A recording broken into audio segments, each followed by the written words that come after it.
Madame, Monsieur, bonjour. Merci de nous rejoindre à la une de l'actualité. Le renforcement du portefeuille foncier en vue de répondre aux nombreuses demandes des investisseurs jusqu'à la concrétisation effective de 20 000 projets à moyen terme.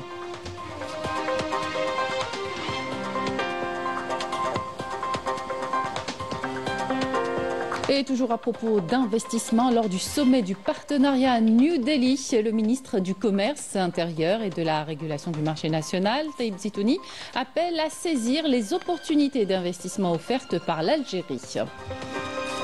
On reviendra sur cet article du journal français Le Monde qui évoque des pratiques controversées du chef du gouvernement marocain Aziz Khanouch qui alimente les inquiétudes concernant l'hégémonie de l'oligarchie sur la vie politique au Maroc qui aggrave la crise sociale. Les Marocains qui, malgré la répression, restent fermement opposés à la normalisation avec l'entité sioniste.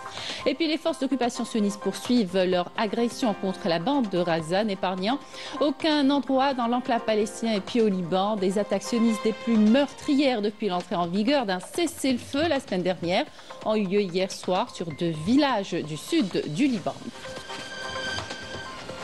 Bienvenue à tous. Le président de la République, Abdelmadjid Tebboune, a donné hier, lors de la réunion qu'il a présidée sur le foncier industriel, des instructions fermes pour renforcer le portefeuille foncier de l'agence algérienne de promotion de l'investissement en vue de répondre aux nombreuses demandes des investisseurs. 20 000 projets devraient être concrétisés à moyen terme. Les explications de Majda Jahmoun. La relance du secteur industriel en Algérie, portée par une série de réformes ambitieuses initiées depuis 2020, illustre une volonté manifeste de redynamiser l'économie nationale et de repositionner l'industrie comme un pilier stratégique du développement. En 2023, ces efforts ont franchi une étape clé avec des avancées notables, notamment dans l'assainissement du foncier industriel et la mise en place de nouvelles zones industrielles, des points sur lesquels l'accent a été mis lors de la réunion d'hier présidée par le président de la République avec plus de 10 500 projets enregistrés et un objectif de 20 000 visant à stimuler les exportations et réduire les importations. Nous avons discuté de la création d'un véritable guichet unique qui offre aux investisseurs un accompagnement de qualité. Le président de la République veut ainsi accélérer la cadence de cette démarche en vue d'une meilleure prise en charge des opérateurs économiques concernant les 20 000 projets d'investissement en vue et dont certains ont déjà été lancés. Nous avons également abordé l'importance de l'accompagnement des projets d'investissement local ainsi que la nécessité d'augmenter la valeur des exportations et de réduire le volume des importations.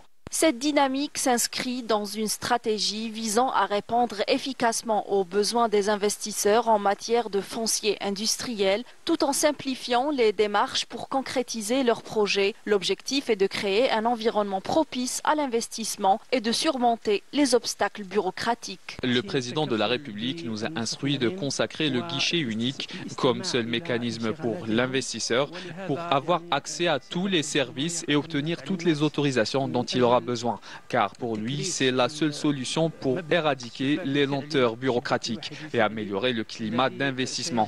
Nous avons également discuté des mécanismes que devra mettre en place le gouvernement afin de renforcer le patrimoine foncier de l'AAPI pour répondre à la demande de beaucoup d'investisseurs pour bénéficier d'assiettes foncières leur permettant de concrétiser leur investissement. Avec un PIB de 267 milliards de dollars et un taux de croissance de 4,2%, l'Algérie poursuit sa transformation économique. Les exportations hors hydrocarbures et des réserves de change de plus de 70 milliards de dollars témoignent de sa stabilité économique. L'Algérie offre un climat d'investissement propice, attirant des partenaires prêts à saisir ces opportunités de croissance. Direction New Delhi où le ministre du Commerce intérieur et de la régulation du marché national, Taïb Zitouni, prend part à la 29e édition du sommet du partenariat. Zitouni a indiqué que la participation de l'Algérie à ce sommet visait à établir des partenariats solides et de qualité avec différents pays, notamment dans les domaines des intrants et des industries manufacturières et mécaniques en vue de renforcer les capacités de production locale et d'atteindre l'autosuffisance grâce justement aux réformes économiques profondes engagées par l'Algérie depuis 2020. Les demandes d'investissement ont progressé dans plusieurs domaines, dépassant récemment les 10 000 projets d'une valeur de 30 milliards de dollars. Et puis, sachez que la délégation algérienne a quitté hier la salle où se déroulait le sommet du partenariat à New Delhi dès l'arrivée du dénommé ministre de l'économie de l'entité sioniste pour prononcer son discours. Cette position ferme de la délégation algérienne vient réaffirmer l'attachement de l'Algérie à ses principes en soutien à la cause palestinienne et son rejet catégorique de toute normalisation avec l'entité sioniste qui continue de commettre des massacres et des exactions contre le peuple palestinien sans défense. On fait le point sur les travaux de réalisation de la station de dessalement d'eau de mer de Cap-Blanc à Oran, un projet stratégique visant à assurer un approvisionnement quotidien en eau potable pour des centaines de milliers d'habitants de la région. Les travaux avancent à un rythme soutenu. Sofiane Mernin et Majda Jahmouna. Les travaux de réalisation de la station de dessalement d'eau de mer de Cap-Blanc, située sur la côte ouest de la wilaya d'Oran, avancent à un rythme soutenu. Sa mise en service est attendue pour bientôt. Les travaux de génie civil, les routes et les réseaux divers, ainsi que la réception des équipements du projet enregistrent des avancées significatives et s'approchent de leur achèvement. Les travaux d'installation et de montage des équipements progressent à un bon rythme, ce qui permettra de procéder aux essais nécessaires et à la livraison du projet dans les meilleurs délais. Dans le bâtiment dédié à l'osmose inverse, l'installation des membranes bat son plein. Ces équipements essentiels jouent un rôle central dans le processus de séparation et de traitement de l'eau de mer. Nous sommes au niveau du bâtiment de l'osmose inverse où s'effectue le traitement de l'eau de mer. Il ne nous reste que les dernières retouches avant le début des opérations d'essai durant les prochaines semaines. Conçue pour produire 300 000 m3 d'eau jour, la station de dessalement requiert une importante puissance énergétique pour son fonctionnement. Des générateurs électriques spéciaux ont été installés à cet effet. À cette étape du projet, des tests préopérationnels sont en cours sur les équipements principaux, notamment 2 transformateurs électriques d'une capacité de 80 MVA chacun, ainsi que des disjoncteurs d'isolation et d'autres infrastructures essentielles. Cette technologie avancée garantit une alimentation électrique fiable. Le travail continu de 3000 ouvriers a permis de finaliser les bâtiments et les sections principales de la station en attendant la finalisation des aménagements extérieurs. La station compte plus de 14 structures. Les travaux de génie civil ont été entièrement finalisés dans les bâtiments dédiés au captage de l'eau de mer, à la filtration, la sédimentation, l'osmose inverse, la minéralisation et le stockage de l'eau potable. Chaque étape du processus est prise en charge actuellement. Nous nous concentrons sur les aménagements extérieurs. Le bassin de réception derrière nous est le plus important. Il doit être achevé avant le début des tests. La mise en service imminente de la station de dessalement d'eau de mer de Cap-Blanc garantira un approvisionnement important en eau potable pour les habitants de la wilaya d'Oran et des wilayas voisines. Conformément aux instructions du président de la République Abdelmajid Tebboune et suite au développement de la situation sécuritaire en Syrie, une cellule de crise a été mise en place hier au siège du ministère des Affaires étrangères de la communauté nationale à l'étranger et des Affaires africaines afin de prendre les mesures nécessaires à la prise en charge des membres de la communauté nationale établie dans ce pays. On rappelle que l'ambassade d'Algérie à Damas a mis à la disposition de la communauté algérienne résidant dans le pays en cas de nécessité des numéros de téléphone ainsi qu'un canal de communication par courrier électronique qui s'affiche sur votre petit écran. Au Maroc, la rue continue de bouillonner, réclamant le droit à une vie décente et surtout le départ du chef du gouvernement Aziz Akhanouch, accusé d'inaction face à la situation socio-économique déplorable que vit le peuple marocain.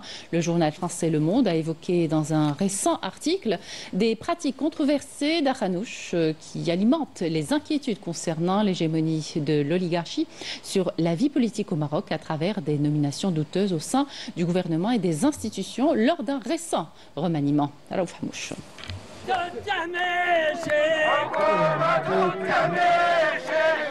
Clientélisme, conflit d'intérêts et gabegie, des pratiques adoptées par le chef du gouvernement marocain Aziz Akhannouch et mises à nu par le journal français Le Monde, lequel a révélé dans un récent article que l'homme du Marzane renforce par ses procédés l'oligarchie et aggrave la crise sociale dans son pays. Le Monde a dévoilé le modus operandi d'Akhannouch qui procède systématiquement à la nomination de proches, même sans expérience, dans le but d'asseoir son pouvoir. C'est le cas du nouveau ministre de l'Éducation qui est en réalité homme d'affaires ayant construit sa fortune dans l'industrie du chocolat. Le Monde a également cité la nomination de personnalités liées à son holding Aqua Group à des postes clés, renforçant ainsi l'influence de son groupe économique et suscitant des interrogations sur l'indépendance des institutions et leur capacité à accomplir leur mission sans l'interférence de ces gens, de l'argent et du pouvoir. Le journal affirme que ces pratiques témoignent d'une mainmise oligarchique sur l'exécutif, suscitant de vives critiques du peuple marocain. Des familles entières sont appauvries et ne peuvent plus subvenir à leurs besoins. En termes de chiffres, il y a une augmentation de 400% sur les produits de première nécessité. Plus de 50% des jeunes Marocains sont au chômage. Le Monde rappelle également que ces mauvaises habitudes de la vie politique marocaine renvoient aux accusations de complicité entre les élites politiques et économiques qui ont secoué le pays en 2011. Le journal a averti que le danger de la corruption et des conflits d'intérêts est devenu encore plus manifeste avec le dernier remaniement ministériel opéré par Akhannouch. Le gouvernement a tourné le dos aux Marocains et a touché à leurs biens. Nous sommes là pour réclamer des augmentations de la retraite car nous n'arrivons plus à subvenir à nos besoins. Le journal a conclu que le gouvernement Akhannouch fait face à des difficultés majeures pour honorer ses promesses, ce qui le place devant un test populaire difficile lors des prochaines élections, dans un climat de préoccupation croissante quant à une aggravation continue de la crise sociale. Toujours au Maroc, où la grogne populaire enfle contre la normalisation du Marzane avec l'entité sioniste qui tue depuis plus d'une année des civils palestiniens. Face à ces mouvements de protestation, la réponse du Marzane a été des plus violentes. Walid Yousfi. Dans les rues du Maroc, les manifestations contre la normalisation des relations avec l'entité sioniste se multiplient malgré la répression. Chaque mobilisation populaire est confrontée à des scènes de brutalité policière et d'abus de pouvoir, et ce, dans de nombreuses villes du royaume.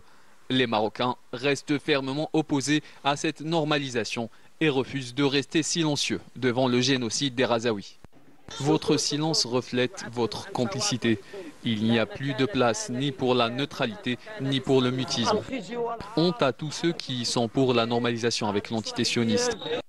À travers cette normalisation des relations, le Marzane est devenu un partenaire commercial et diplomatique avec l'entité sioniste. Face à cette situation, les Marocains se retrouvent piégés entre un pouvoir qui agit à l'encontre de leurs convictions et un système répressif qui étouffe toute tentative de contestation.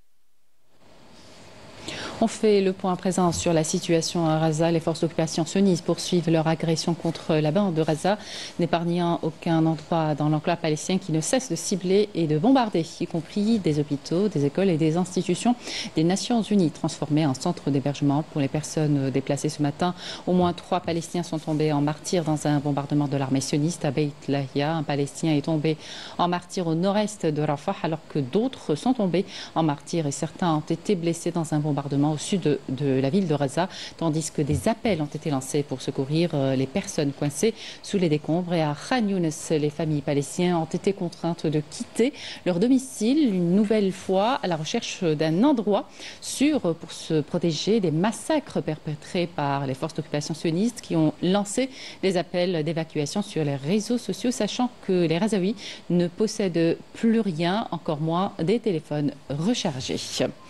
Et puis, au moins 9 personnes sont tombées en martyrs dans des frappes sionistes sur 2 villages du sud du Liban. Hier soir, les attaques les plus meurtrières depuis l'entrée en vigueur d'un cessez-le-feu sans cesse violé par l'entité sioniste depuis la semaine dernière. Des zones du sud du Liban éloignées de la frontière ont été également ciblées hier par des frappes sionistes.